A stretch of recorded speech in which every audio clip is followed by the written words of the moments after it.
Every mass movement in history had one thing in common. Not weapons, not money, not even power. A person who understood something fundamental about human psychology, something most people never think about. How to make millions of people feel, believe, and act exactly as intended. Not through force, through words, symbols, timing, and an almost surgical understanding of human need. This is not ancient history. These techniques are alive today, and they are being used on you right now. Edward Bernays was Sigmund Freud's nephew. In the 1920s, he took his uncle's theories about the unconscious mind and applied them to something Freud never intended: selling products and shaping public opinion on an industrial scale. He called it public relations. What he had actually invented was modern propaganda for peacetime.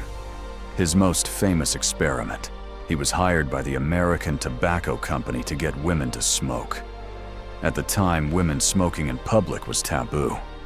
He hired debutantes to march in the New York Easter Parade, publicly lighting cigarettes, which he called torches of freedom. He framed smoking not as a habit, but as an act of liberation. Sales among women exploded. He hadn't changed the product. He had changed what the product meant. Bernays understood something most people still don't. Humans don't make decisions based on information. They make decisions based on identity and emotion, and then use information to justify what they've already decided. Effective persuasion never targets the rational mind first. It targets the sense of self, who you are, who you want to be, what your group believes. Dr. Robert Cialdini spent years going undercover inside persuasion industries, sales, advertising, fundraising, cults, to identify the universal principles they all used. He found 6. Reciprocity. We feel compelled to return what we receive. Commitment. Once we take a small step, we feel pressure to remain consistent with it. Social proof. We look to others to determine correct behavior. Authority. We defer to perceived experts and leaders. Liking. We are persuaded more easily by people we like or who seem similar to us. Scarcity. We want more of what is disappearing.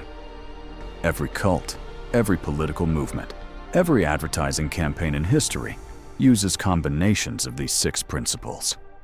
They are not tricks. They are features of human psychology built over hundreds of thousands of years.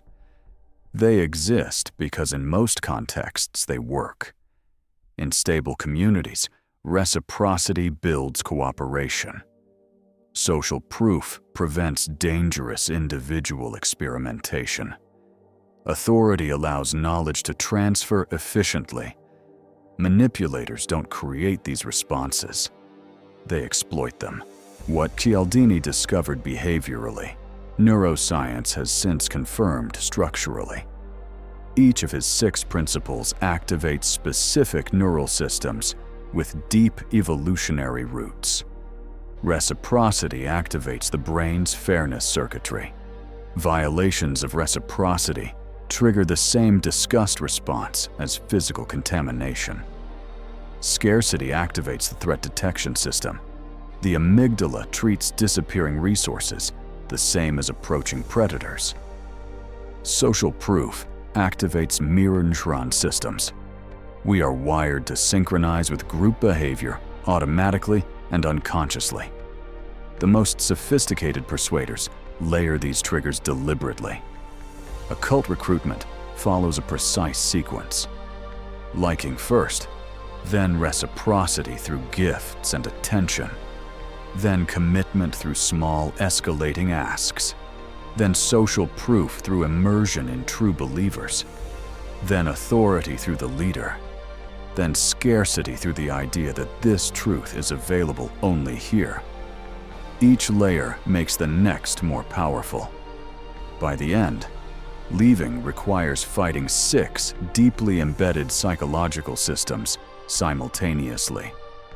Marcus Aurelius spent 19 years as emperor, surrounded by people whose survival depended on persuading him. Flatterers, advisors, generals, politicians, all deploying every tool of influence available. He wrote, "Receive without pride, relinquish without struggle." He meant that neither the gain of approval nor the fear of its loss should move you from what reason determines is right. The Stoics practiced what they called the view from above, mentally stepping back from immediate circumstances to see them within a larger context. When you feel urgency, scarcity, social pressure, the view from above asks, will this matter in 5 years? Is this pressure real or manufactured?